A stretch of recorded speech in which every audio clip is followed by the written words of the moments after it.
Good afternoon, everyone, from Dunrovin Ranch in Lolo, Montana. We are here today with Missoula Community Chaplain Courtney Anson. And, of course, everybody knows Sandy, the photographer. She's here to have fun with us as well.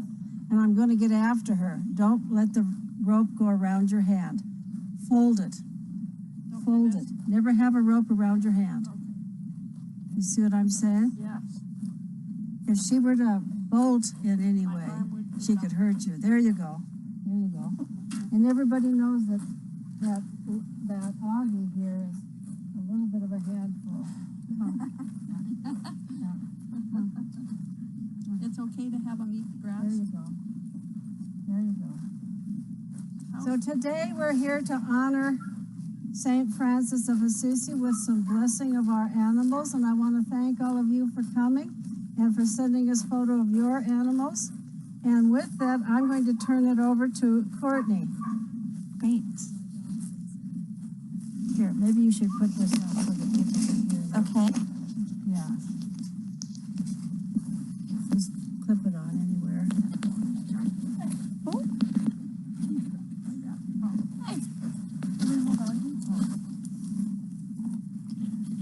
There's the clip.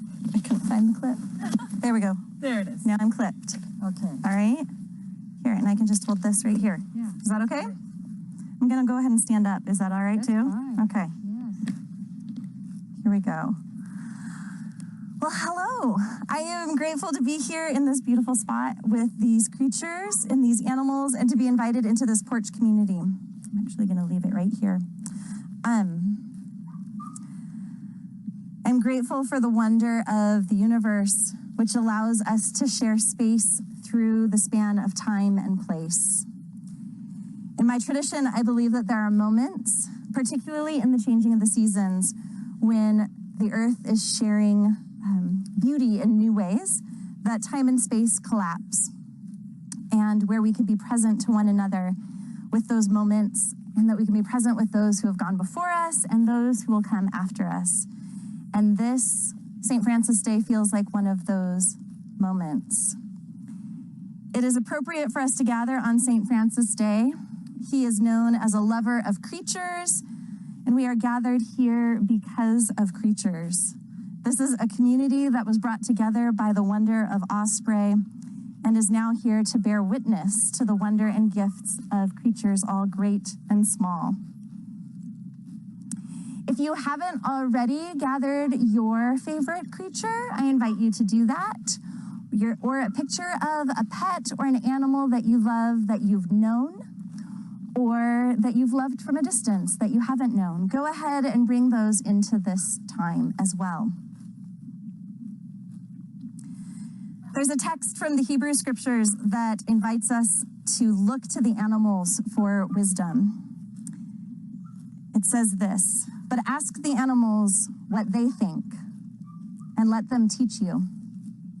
Let the birds tell you what's going on. Put your ear to the earth and learn the basics.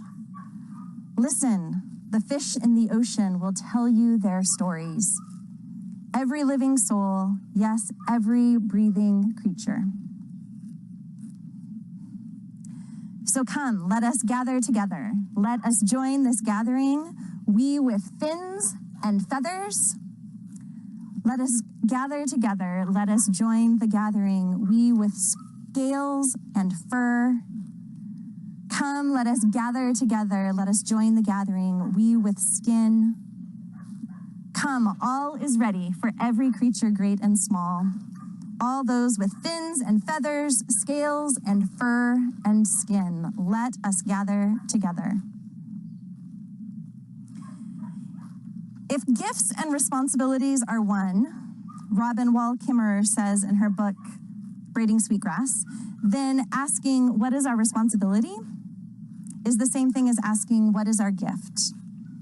She goes on to say that perhaps it is only humans that have the capacity for gratitude, and this is among our gifts.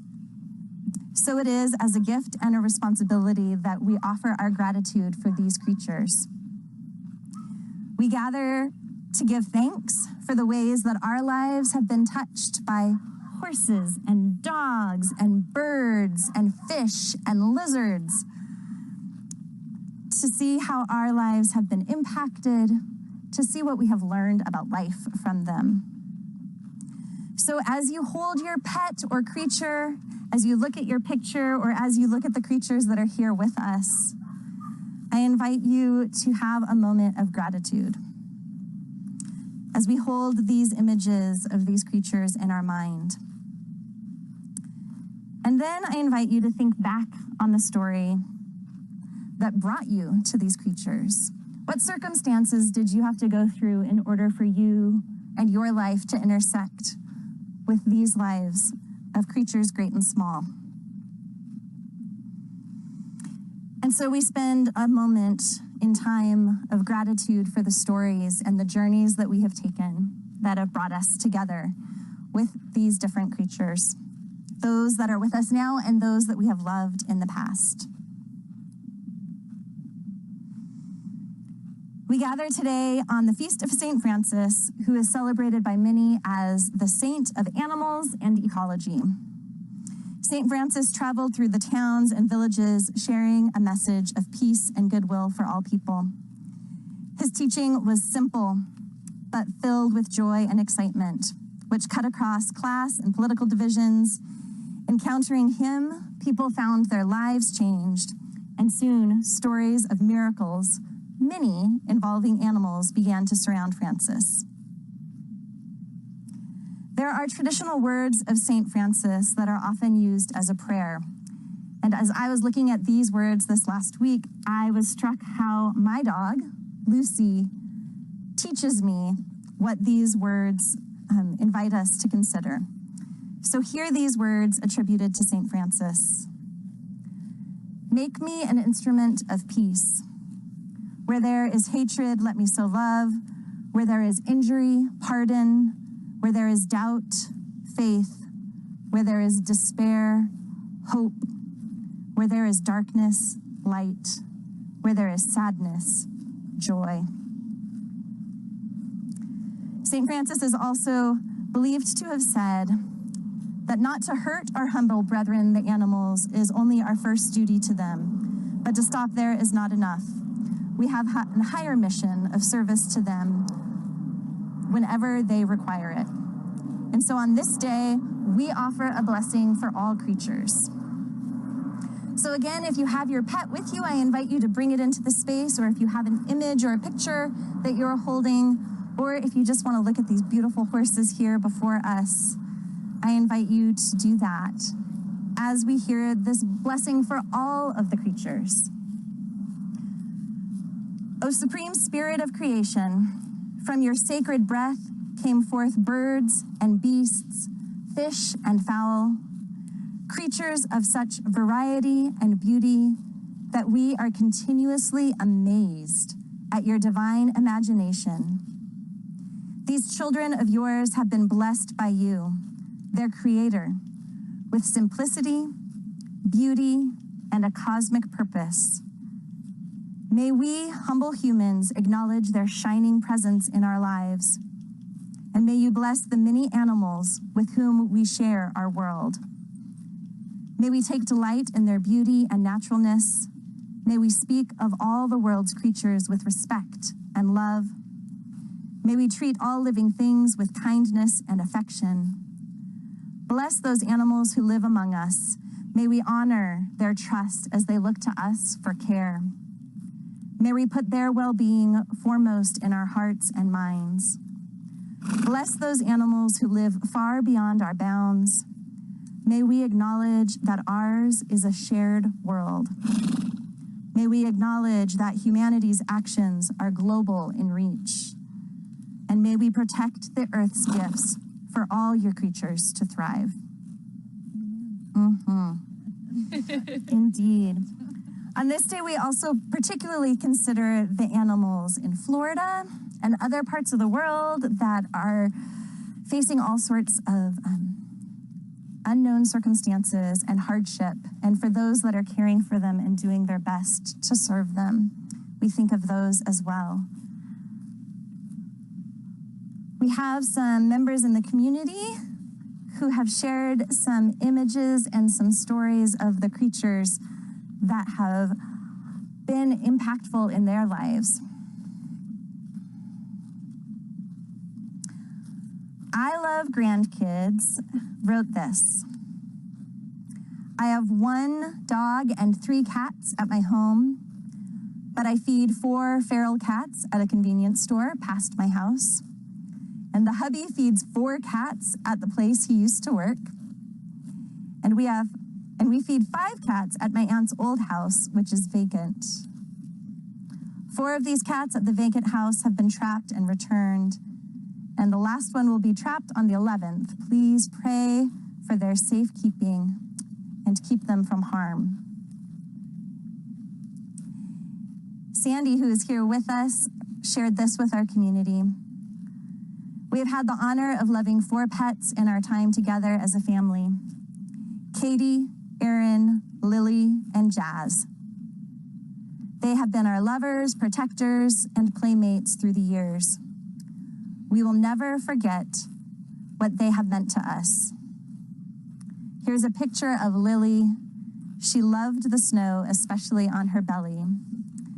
And we remember her, who died just about a year ago. And then Barbara McCarthy, who shares a photo of 2 red Queensland Healer mixes, both rescues. Addie is 12 and a half years old, and Rip is a 2-year-old. Together, they provide home and personal security for our family. They are loves. And this is Charlie, AKA Sir Charles. He is a 3.5-year-old Barrendoodle. We got Charlie from a breeder in Butte, Montana, to be a service dog for our son, Daniel, who is deaf in his right ear and has severe hearing loss in his left. Charlie is the most human-like dog we have ever had.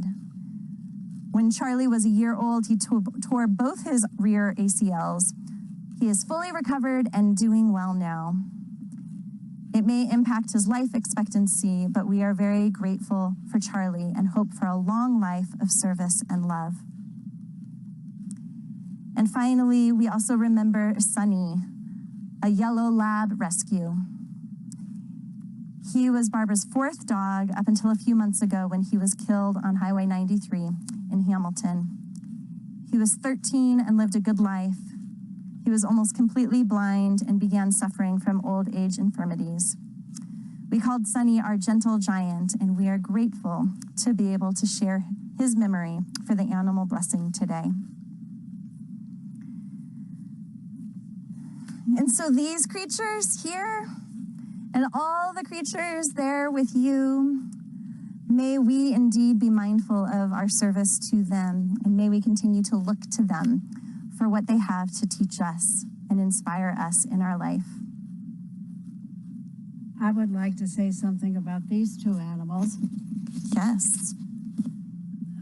First of all, I'd like to thank all of you for loving these 2 animals. I know that you do. Many of you have never touched these animals, but you've watched them. And in fact, many of you helped me name this guy, who is the son of that gal.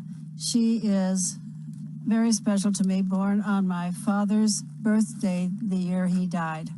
So she's named after him, Lady Lanza. And we all named this beautiful gentleman Ozzy's Golden Echo. And Ozzy was the first male osprey here who died at the hands of an eagle. So I know all of you out there want to join me in thinking about Harriet and Swoop and their days along the Gulf of Mexico, and wish them a very good winter and ask them to come back to us. And with that, I'm going to ask Beth to come and take the horses back so she can come out and introduce her new dog.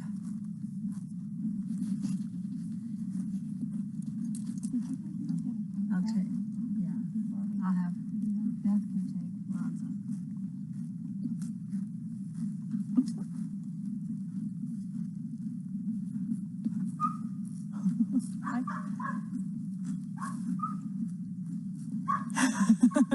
The grass is so good here. The good stuff. Yeah. I could bring Lonza back.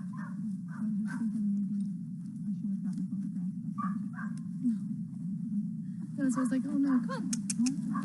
Hi, good girl. Horses will be happy. Mm-hmm.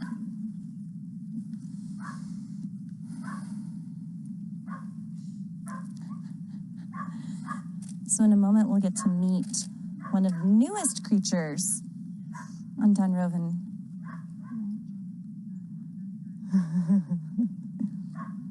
He's very excited to meet you all. You can probably hear him.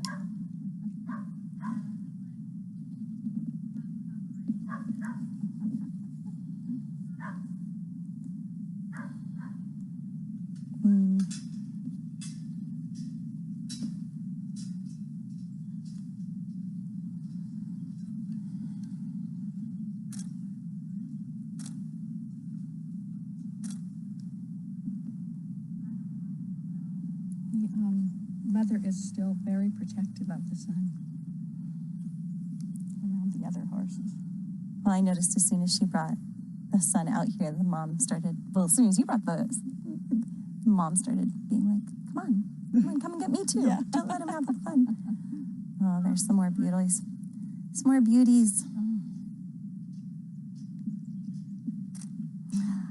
Here he comes.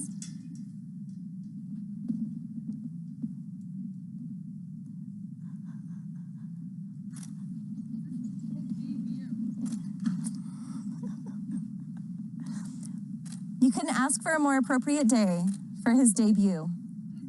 You couldn't ask for a more appropriate day for his debut. He technically did win shortest retrieve in your retrieval contest this weekend. You want to introduce him? Yeah. So this is Ranger. I got him 3 days ago. He is a rescue. He was intentionally bred, and then his family moved east and decided that they weren't going to come back for him. And so he was found tied to a pole. Hi, baby. Hi, sweetie. Off. And yeah, so we got him. He's anywhere from 6 to 11 months.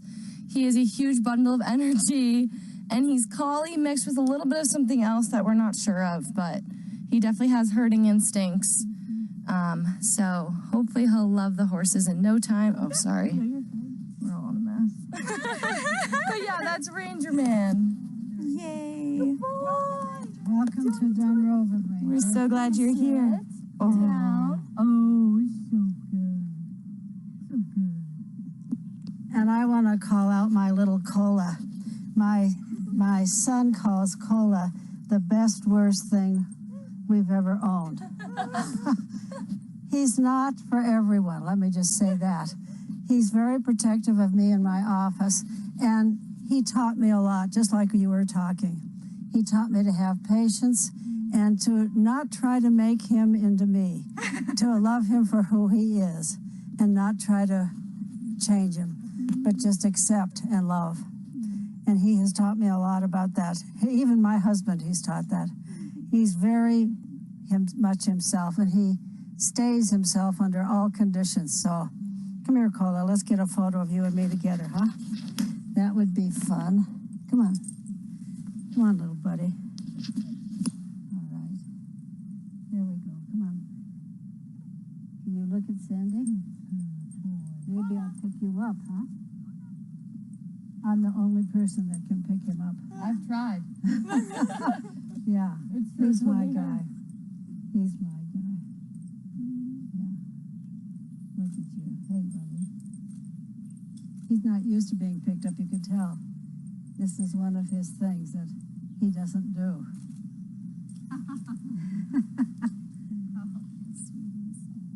Thank you, Beth, for the technology and for bringing Ranger to the ceremony. Yeah. And Courtney, thank you so much for coming. I really appreciate it. I hope you'll come back.